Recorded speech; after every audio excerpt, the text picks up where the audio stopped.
Cake is imploding. The price of the PancakeSwap token is going down, and that's no surprise to me whatsoever. I even made money with this.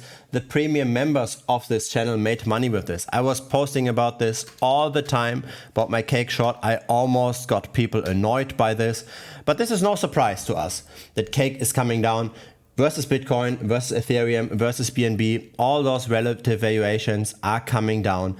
We might see a bit of a retracement very soon. But why is this all happening? Is this all random? Obviously not, right? We anticipated this because of an unlock that now happens with staking cake. So I participated in this as well. Roughly 1 year ago, you could lock up your cake for a year and got quite a nice APY on this. You could get more than double of your cake tokens 1 year from now. This APY has now come down to roughly 36%. But this is why now all this cake is hitting the market. The people getting unlocked, they now get their cake available. I still have 19 days until my personal unlock happens. That's because I restaked several times in the future. But there is no problem with this because I don't have any price exposure to cake. So this is another thing that we shared on the premium membership. The issue is that even before all of this happened, before this 1 year staking, cake used to underperform Bitcoin, it used to underperform Ethereum, and so the same for BNB. So this was no news that cake doesn't do as well as its competitors. So what we did is when we deposited our cake here, we didn't just go ahead and buy the cake. What we did instead is we deposited whatever you wanted to hold over the long term, be this Bitcoin or BNB or whatever it is, even a stable coin. You deposit this on a borrowing and lending platform. So we used dForce and Wing Finance for that. We deposited there. That's our collateral. That's what we have our exposure to. And then we borrow against this the cake token. And the borrow APY at the time was roughly 20 to 30%.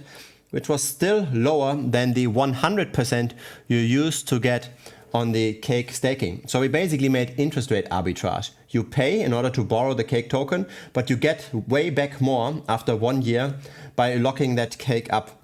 And that's how you can get a very safe, delta neutral, price neutral exposure to this staking program. And so even though my unlock happens in 19 days, no problem for me at all. All these cake tokens, they're actually borrowed. So I have I'm at the same time short the cake token by borrowing that cake, swapping it into what I like to hold over the long term, be it BNB or BTC. So I have that swapped, and then no matter what happens to this cake price, it doesn't matter because I simply just have to repay that borrowed loan in the future. So I'm delta positive on the staking, I'm delta negative on my borrowed cake. This neutralizes itself, and so I simply just get the interest rate arbitrage. Now, what happens next? Does it make sense to buy cake right now? It is a bit of a hard sell, right? The issue is there are still people where the unlock might happen in the future because these high APYs, they stayed elevated for quite a while. So a lot of people simply just added more to this cake staking program. So did I. So there will be no new people coming in and hitting those liquidity pools, depressing the price further. That being said, what happened in the last few days is impressive. It's impressive in a way that the trading volume went up that much. So it was really kind of a shock to the market. Usually what happens when trading volume is very high is that the current momentum turns around. So we have seen something very similar for Bitcoin, for example, right? So let's go just to Bitcoin during the Corona crash. Let's go back in time a little bit and see what happened there, right? So at the bottom here, we've got the trading volume in white. And when this crashed down very massively, trading volume shot up. And that's then when the momentum turned around and the price could recover. The way to think about this is the following. You get maybe forced liquidated here, right? The price goes down, maybe then it hits your stop loss, you sell further, or maybe it hits your threshold that your health index goes below zero.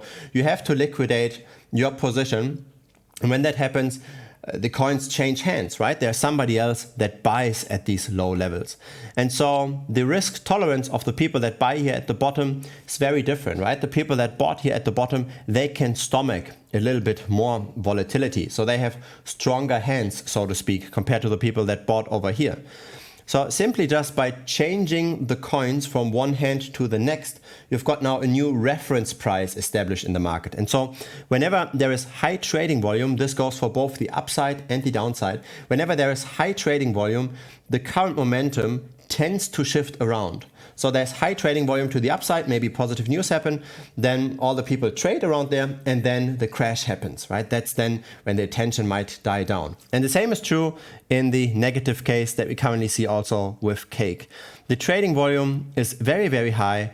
Some people bought at these low levels, and they can stomach a bit more downwards pressure, no problem. But that might then create some kind of a floor. So always watch out for these trading volume shifts, and this is now very, very elevated. That being said, even though Cake relative to other cryptos might recover slightly, I don't touch it anymore.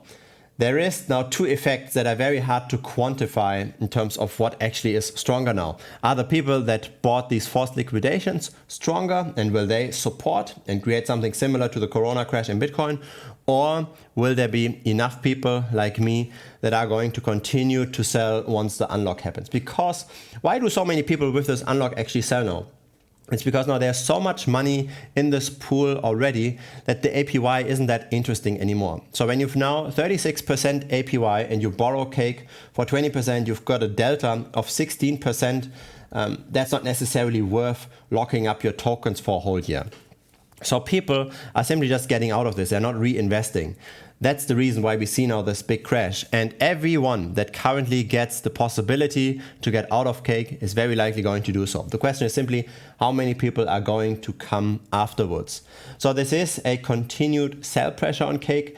I personally don't bet on this recovery, but we have seen quite a bit of a sell-off. Normally, when trading volume is that high, we can expect some kind of recovery. But the risk versus reward isn't really worth it for me. Simply because you are now holding a hot potato with Cake, right? More people might hit the market, and then you're just simply the person that's the sucker, that's the exit liquidity for all the people that staked over here.